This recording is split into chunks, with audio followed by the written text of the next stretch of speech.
불완전함을 통찰하라. 개선을 위한 소중한 단서. 어떤 의미에서 내가 지금까지 제기한 주장은 오랜 전통의 일부이다. 이 책의 핵심 영감에 해당하는 역사의 유물이라는 귤드의 생각은 다윈까지 거슬러 올라간다.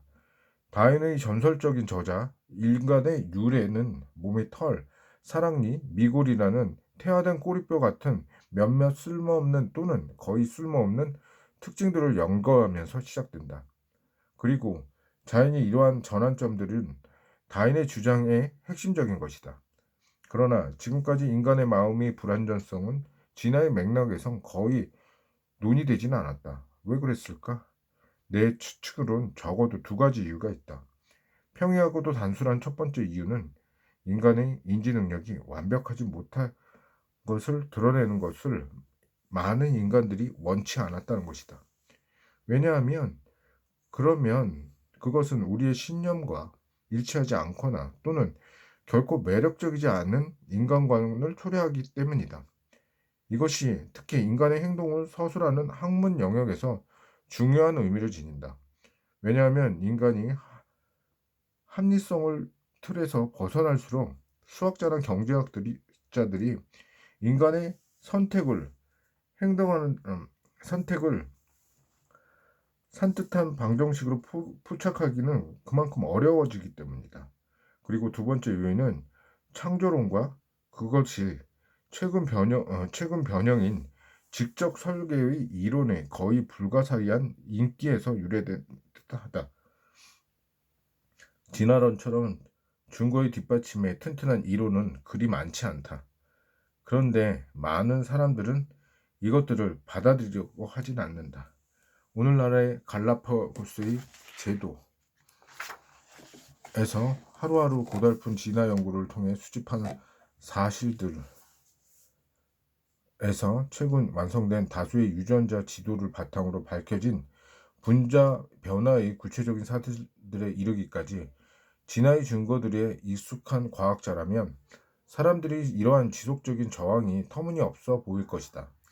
그리고 이러한 저항의 많은 부분은 잘 조직된 구조가 사전에 고려 없이 생겨날 수 있는 생각에 대한 거부감에서 유래한 것이기 때문에 과학자들은 종종 어쩔 수 없이 진화의 결정은 곧 잘 조직된 구조가 순전히 우연을 통해서 생겨난 사례들을 강조하게 되곤 한다.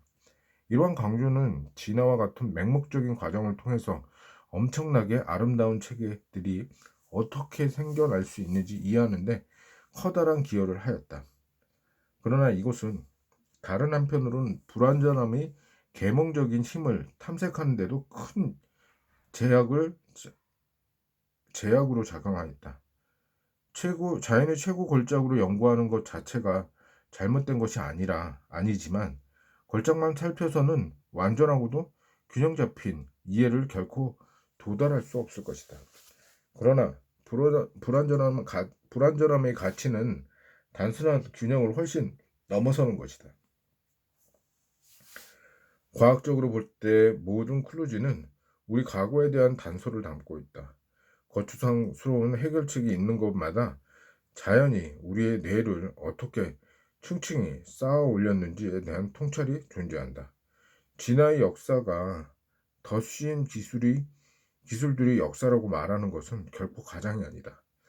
그리고 클루지들은 우리에게 그것이 이웃 매듭을 드러내준다. 각각의 크루즈들은 또는 창조론의 근본적인 잘못이 무엇인지 분명히 보여준다. 그것은 바로 우리가 전지전능한 존재의 산물이라는 가정이다. 창조론자들은 아무리 끝까지 버티려 해도 불완전성은 이들의 상상을 무력하게 만든다.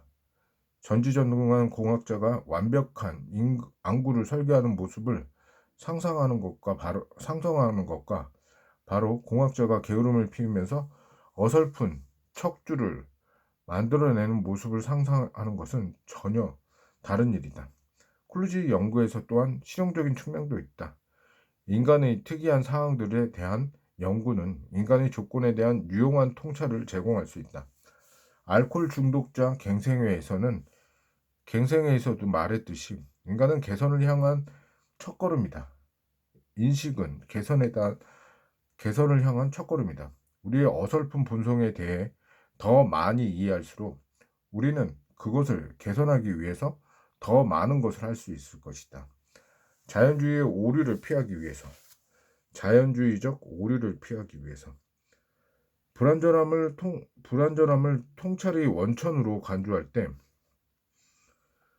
우리가 가장 먼저 깨달아야 할 점은 모든 불완전함을 수리할 필요가 없다는 것이다. 나는 이미 오래전부터 내 계산기가 나보다 제곱근 계산을 더 잘한다는 사실을 달게 받아들였다. 그리고 나는 게리 카스파로프가 컴퓨터 딥블루를 상대로 나는 게리 파스칼로프가 컴퓨터 딥블루를 상대로 세계 체스 챔피언전에서 승리했다고 환호하는 것이 별 의미가 없다고 생각한다.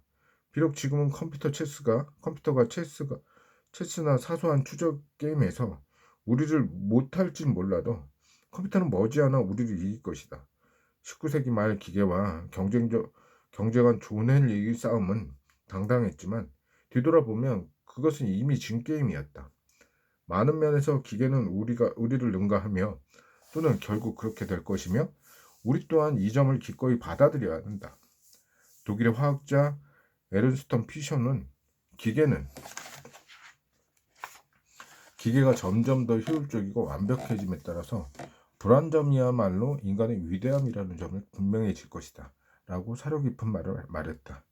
공학자가 설계한 생명이라면 그런 생명은 결코 사랑을 알지 못할 것이며 예술을 즐길지도 시의 요점을 이해할지도 못할 것이다.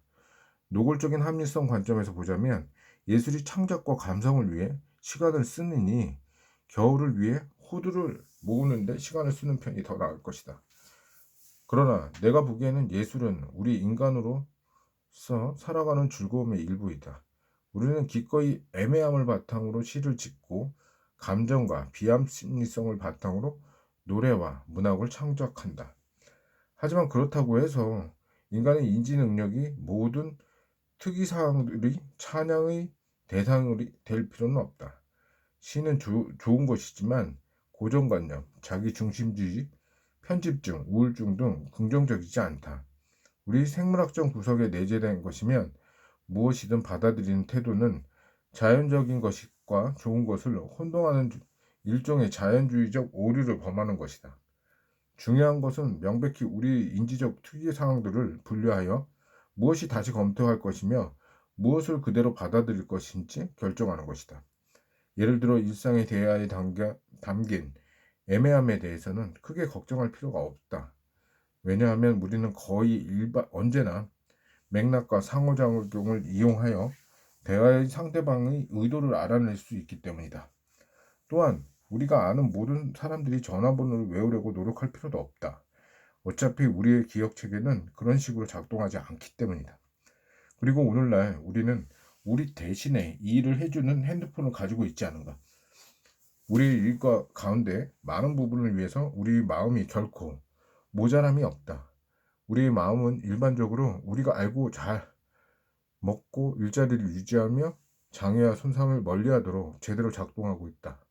비록 집에서 키우는 고양이의 근심 없는 삶을 부러울 때가 있지만 고양이가 좋아하는 중국의 모든 개박하를 준다 해도 나는 내 뇌를 고양이의 뇌와 바꾸지는 않을 것이다. 그러나 이것은 우리가 생각하는 사람으로서 더 잘할 수 없음을 의미하는 것은 아니다. 이러한 의미에서 나는 여기에서 13가지 제안을 하고자 한다. 이것은 모두 주의 깊은 경험 연구를 토대로 한 것이다.